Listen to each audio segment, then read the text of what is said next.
now 50 years ago, a series of murders stumped police and shocked a nation. Tonight, an ITV documentary reinvestigates the case of the Playboy Bunny murders.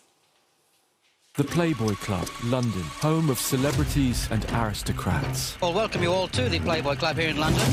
It was rocked by the brutal murder of a Playboy bunny. Somebody could be so cruel to murder a kid like that.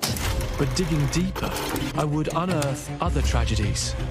Was there a serial killer on the streets of London who'd never been caught? Well, joining us on the sofa now is the show's maker, Marcel Theroux, and our very own criminologist, David Wilson, who features in the new two-part documentary. Welcome to the pair of you. Lovely to see you this morning. Good morning. Marcel, these crimes happened 50-ish years ago now. So what drew you to go backwards and go, I'm going to go on this one? Well, what was amazing to me is that I hadn't heard of these crimes. Until I got in touch with a woman called Gladys Hayes, who a friend told me about. And she'd been campaigning for justice for her murdered daughter for decades. And I looked into the case, I spoke to Gladys, she gave me this amazing interview, and Gladys was convinced that the same man had murdered both her daughter and an ex-bunny girl called Eve Stratford, who was murdered in 1975. And it just boggled my mind that both these crimes remain unsolved, and they're cold cases. And as I looked into it further, I just found it absolutely fascinating, because I'm old enough to remember the Playboy Club and London of the 1970s. I mean, it was massive, the Playboy Club. The Playboy Club was incredible. And quite sophisticated, and like, was the place to be, Exactly, right? And it was a particularly 70s kind of sophistication. You go and have Black Forest Gatto and probably a slightly overcooked steak, right? But it was still... But it also, and this I didn't know, it was the most successful casino in Europe. Oh, wow. So it was an absolute money spinner, and it's what paid for the Playboy empire internationally, and I didn't know that. Right. And very early on, when Eve Stratford was murdered in her own home in 1975, police focused on the Playboy Club and the possibility that she'd come across her killer there, or that there was some sort of financial shenanigans going on in the club that had led to her murder. And that was a theory that was pursued very intensely in those early days. OK, so, David, for those people who don't know, can you just give us a brief outline of exactly what happened? Yeah, sure. So we're back in the mid-1970s, as we've been talking about. And, in fact, I've spoken on this sofa before about The Long Shadow, about the crimes committed by Peter Sutcliffe. And so there's a bit of vibe in relation to some of that misogyny in relation to this documentary. 4 women that we're looking at: Eve Stratford, that's been mentioned, Linda Farrow, Lynn Whedon, and Elizabeth Paravicini. We should note, they're not all Playboy bunnies. Only one. Yeah. And yet there is this sense in which, are they connected to the killer?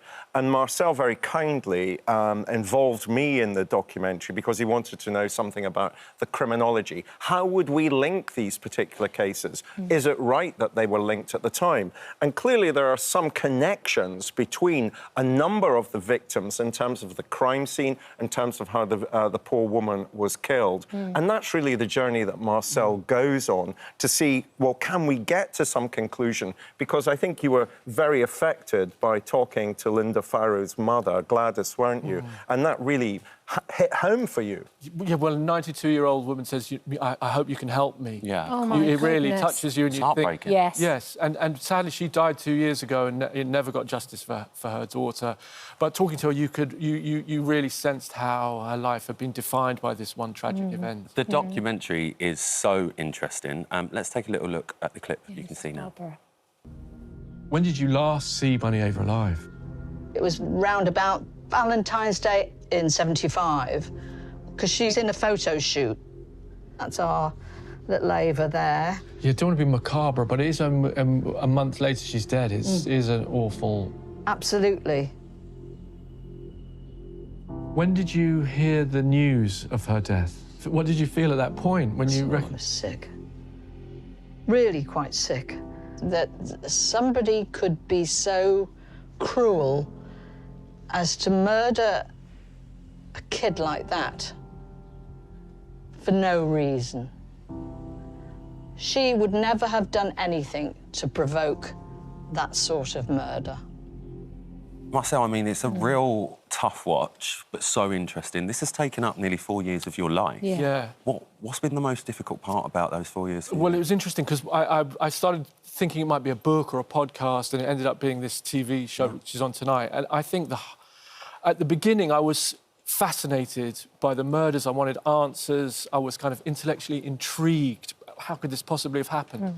But as you see, when you meet people who knew the victims or relatives of the victims, it became clear that people are still grieving. And I think there was a sort of cumulative sense of loss that built up over the making of the programme that was very, very sad. Actually, the saddest thing that happened to me was just before we finished filming, the ex-boyfriend of Eve Stratford, the Playboy Bunny, who was the initial murder victim, WhatsApped me to say that he was terminally ill and he was taking his own life. So he went had assisted suicide in Amsterdam, where he was living, and he also was someone who died without closure.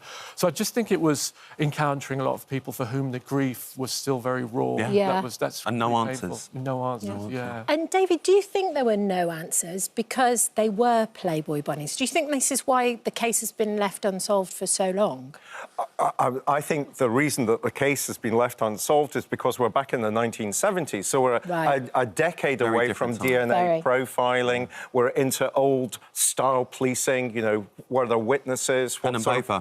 Pen and paper, knocking on doors. That's part of it. The other part of it is what we were talking about just earlier in our conversation, Kat, the misogyny. You know, these were just women. You know, the most shocking thing in terms of what we both discovered was that, you know, these are women. We looked at 4 in the documentary, but we could have doubled that number. And those women were being murdered and no one was being caught. And 2 women a week are still murdered in this country by their partners or ex-partners. Yes. So there's a kind of continuity. Even though people might think it's the 1970s, some of the themes that we've been talking about are current today. Marcel, we've got literally about 20 seconds left, but I just want you to tell people at home what do you hope that they come away from watching this? Well, I think if they watch it tonight, there will first of all, it'll be a time travel back to the 1970s, which is a time that was both similar and different for our own time. The misogyny is more blatant then, but I also think that people might watch it and it might spark a recollection. Someone might remember something. Fingers crossed. Fingers crossed. I think that there was a massive breakthrough in this case 20 years after the first murder. Let's do it again. So on tonight at 9 o'clock. And tomorrow on ITV and available on ITVX. Boys, thank you so much for coming. Thank you, guys. Thank you.